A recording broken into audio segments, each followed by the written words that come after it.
From the turquoise waters of the Coral Sea to the roaring waves of the Southern Ocean rises a navy that guards an entire continent. A maritime force forged by isolation, courage, and technology. This is the story of the Royal Australian Navy, the silent guardian of the Pacific. A fleet small in size, but mighty in reach. A navy that stands shoulder to shoulder with the most powerful fleets on Earth, defending a nation surrounded entirely by sea. Welcome to Royal Australian Navy, the silent power of the Pacific. At the dawn of the 20th century, Australia was a young federation, 6 colonies newly united in 1901. But unity brought new challenges: vast coastlines, unguarded trade routes, and a growing sense of independence from the British Empire. In 1911, the Commonwealth Naval Forces were reborn as the Royal Australian Navy, granted the prefix Royal by King George V.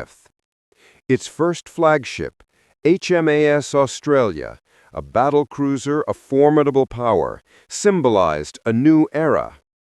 When World War I erupted, Australia's Navy didn't wait.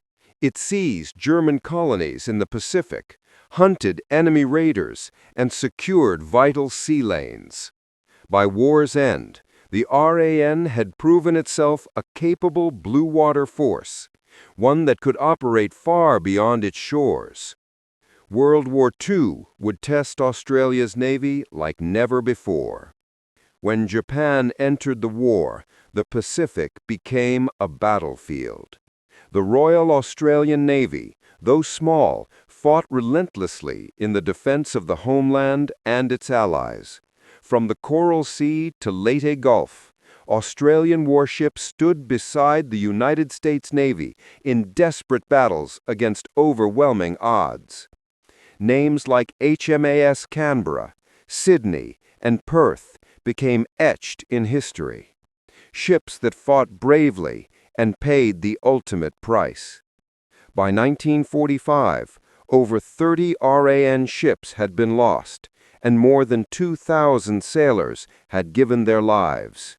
But in their sacrifice, Australia's naval identity was forged, one of endurance, partnership, and courage under fire. The end of World War II didn't bring peace, it brought a new kind of tension.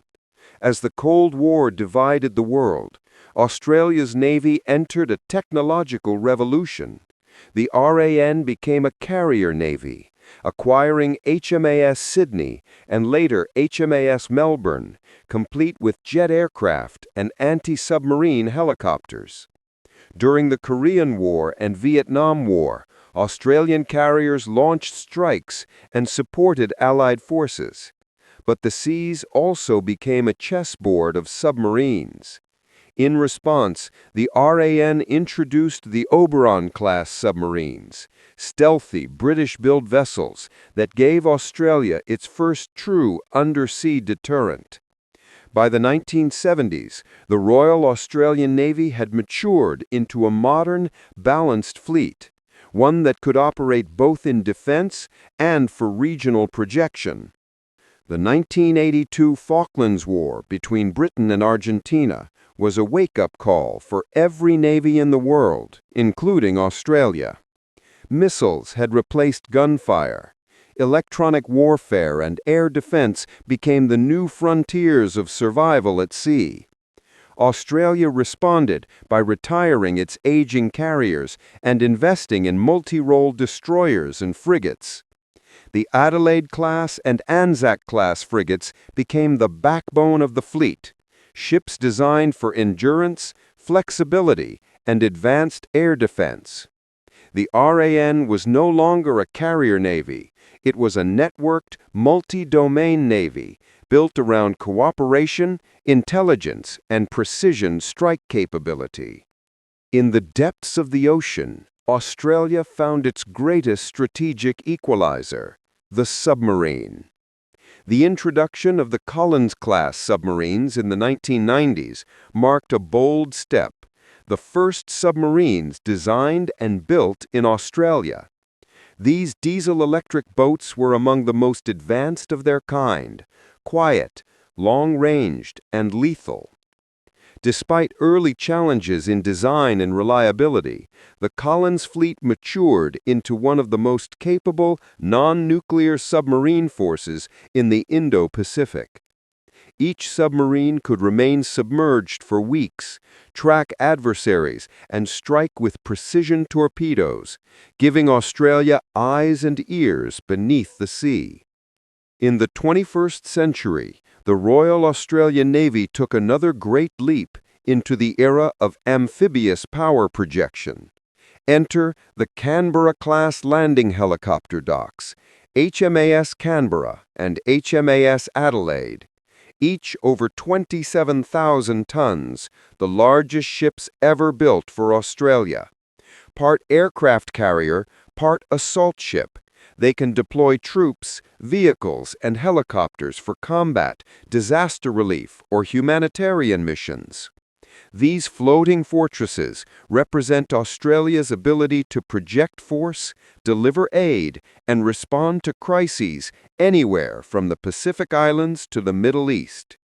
The RAN had become not just a navy, but a strategic instrument of diplomacy and global reach. The next great chapter is already being written deep beneath the waves.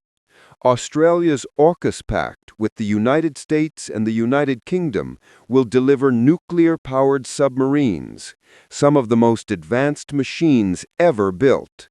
The new SSN AUKUS class, to be constructed in Adelaide, will give the RAN unmatched stealth, speed, and endurance, capable of patrolling vast distances across the Indo-Pacific.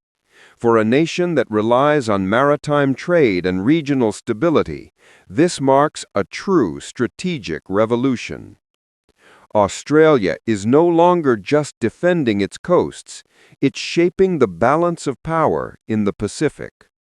Today, the Royal Australian Navy commands a fleet of over 50 commissioned vessels, and growing. Among them, Hobart-class air warfare destroyers, equipped with the Aegis combat system and SM-2 missiles.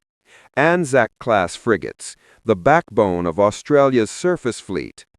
Canberra-class LHDs, amphibious giants. And supply-class auxiliary ships, ensuring the fleet's endurance. And the Collins-class submarines, still prowling silently in the deep. Supporting them, a robust air wing of MH-60R Seahawk helicopters, unmanned drones, and maritime patrol aircraft from the Royal Australian Air Force. Together, they form a layered defense network across one of the largest maritime zones on Earth. Australia's Navy is more than a combat force. It's a stabilizing presence. From Operation Sovereign Borders to freedom of navigation patrols, from disaster relief in Tonga to joint drills with Japan, the US, and India, the RAN serves on the front lines of both conflict and compassion. In a world of rising tensions, from the South China Sea to the Taiwan Strait, Australia's Navy has become a trusted ally and a credible deterrent. It projects not just missiles and might, but values, freedom of navigation, humanitarian responsibility, and regional cooperation. For over a century, the Royal Australian Navy has guarded a continent surrounded by sea. It has fought in 2 world wars, sailed through the Cold War, and now stands at the crossroads of the 21st century, where technology, politics, and the ocean itself are changing faster than ever before. Yet its core mission remains the same: to protect Australia's people, trade, and future, wherever the tide may take them. From the first gunship of 1911 to the stealth submarines of tomorrow, the Royal Australian Navy sails on, quiet, proud, and unbreakable. This is the silent power of the Pacific. This is the Royal Australian Navy. If you enjoyed this deep dive into the Royal Australian Navy, hit that like button, share this video, and subscribe for more stories of the world's most powerful military forces. This is Armory Unveiled, where power meets purpose. Until next time, stay sharp, stay curious.